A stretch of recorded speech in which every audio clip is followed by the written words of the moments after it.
অবশ্যই জিহাদের যদি ডাক আসে অবশ্যই সর্বপ্রথম আমি যাব ইনশাআল্লাহ। সবাই রাজি আছেন তো ইনশাআল্লাহ? আমাদের কি করণীয় আছে?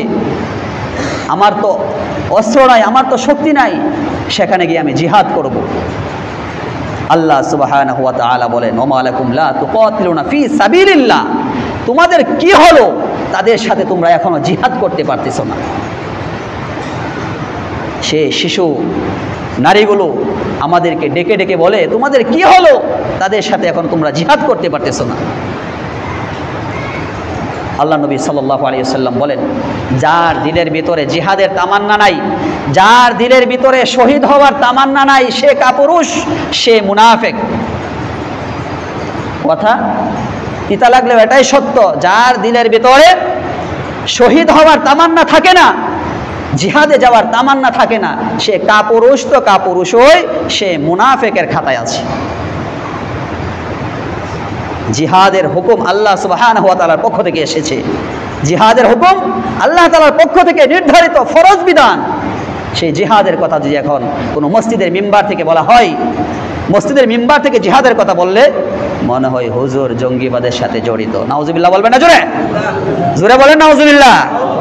মনে হয় হুজুর জঙ্গিদের সাথে মনে হয় কোনো আতাত আছে, কিন্তু জিহাদের হুকুম কার? ডরাইতেছেন নাকি আপনারা? জোরে বলেন না কার? জিহাদের হুকুম আল্লাহ তাআলা নাজিল করেছেন। যদি জিহাদ জঙ্গিবাদেই হইতো তাহলে কোনো নবী, কোনো সাহাবী জিহাদ করতো নাকি? রসুল কি আমাদের থেকে কম দামি? সাহাবীরা কি আমার থেকে কম দামি? তাবিঈনরা কি আমার থেকে কম দামি? বলে কোনো অংশেই না, কিন্তু তারা জিহাদ করেছে যুগের পর যুগ, বছরের পর বছর তারা জিহাদ করেছে। আমরা জিহাদ করতে পারবো না। আমাদের মুসলিম কান্ট্রি যারা আছে, যারা নেতা আছে, তারা যদি একত্র হয় তাহলে অবশ্যই জিহাদের যদি ডাক আসে অবশ্যই সর্বপ্রথম আমি যাব ইনশাআল্লাহ। সবাই রাজি আছেন তো ইনশাআল্লাহ? আল্লাহ তাআলা কবুল করুন। তাদেরকে আমরা অর্থনৈতিকভাবে পঙ্গু করতে পারি, তাদেরকে আমরা অর্থনৈতিকভাবে পঙ্গু করতে পারি। বিশেষভাবে যারা দোকানদার ভাই আছেন তাদেরকে আমি অনুরোধ করে বলবো, হাতে পায়ে ধরে বলবো, ইসরায়েলে কোনো পণ্য আপনি রাখবেন না। যদি ইসরায়েলে কোনো পণ্য আপনি না রাখেন, আজকে কালকে 1 মাস 2 মাসের ভেতর আপনার দোকানে ইসরায়েলি পণ্য আসবে না। আপনি রাখবেন না, আসবে না। দেশীয় পণ্য আমরা নেব, দেশীয় পণ্য আমরা ব্যবহার করব, দেশীয় পণ্য আমরা ব্যবহার করব, দেশের টাকা আমাদের দেশে থাকবে, দেশ উন্নত হবে, আমাদের দেশ উন্নত হবে।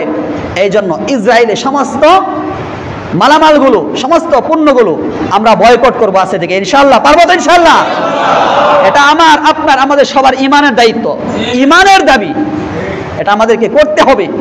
আজকে আমার টাকা দিয়ে আমার ফিলিস্তিনের ভাই বোনদেরকে, গাজার শিশুদেরকে বোমা মেরে মেরে হত্যা করা হচ্ছে। ইসলামের শত্রু এমন কোনো ব্যক্তিদের সাথে কোনো সম্পর্ক রাখা যাবে না, দিনের কোনো সম্পর্ক তাদের সাথে থাকবে না। আজকে দেখেন ভারত, মোদী সরকার নেতানিয়াহুকে, ইসরায়েলকে অস্ত্র দিয়ে তারা সাহায্য করেছে। আমেরিকা তো আছেই, আমেরিকা পৃথিবীর ভিতর সবচাইতে বড় সন্ত্রাসী গোষ্ঠী, সন্ত্রাসী দল, সন্ত্রাসী দেশ। আমেরিকা পৃথিবীর সবচাইতে বড় কি ভাই বলেন? জোরে বলেন, জোরে বলেন কে? বড় সন্ত্রাসী। জোরে বলেন কে? বড় সন্ত্রাসী। আমেরিকা পৃথিবীর সবচাইতে বড় সন্ত্রাসী। শুধু আমেরিকাই নয়, ইন্ডিয়া আমাদের পাশের দেশ, যে দেশে 40 কোটি মুসলমান বসবাস করে, সেই দেশের প্রধানমন্ত্রী ইসরায়েলকে অস্ত্র দিয়ে তারা সহযোগিতা করেছে। তাদের সাথে আমাদের সম্পর্ক রাখা যাবে না। শুধু তাই নয়, আজকে ভারতেও মুসলমানদেরকে নিঃশেষ করার জন্যে, মুসলমানদের মসজিদ, খানকা, মুসলমানদের ঈদগাহ, মুসলমানদের কবরস্থানগুলো দখল করার জন্য তারা ওয়াকফ বিলকে বাতিল করে দিয়েছে। এগুলো বাতিল করার জন্য, মসজিদগুলো ঘুরিয়ে দেওয়ার জন্য, অনেক মসজিদ তো ঘুরিয়ে দিয়েছে, এগুলো বাতিল করার জন্য, ঘুরিয়ে দেওয়ার জন্য তাকে ওয়াকফ বিলকে তারা বাতিল করে দিয়েছে।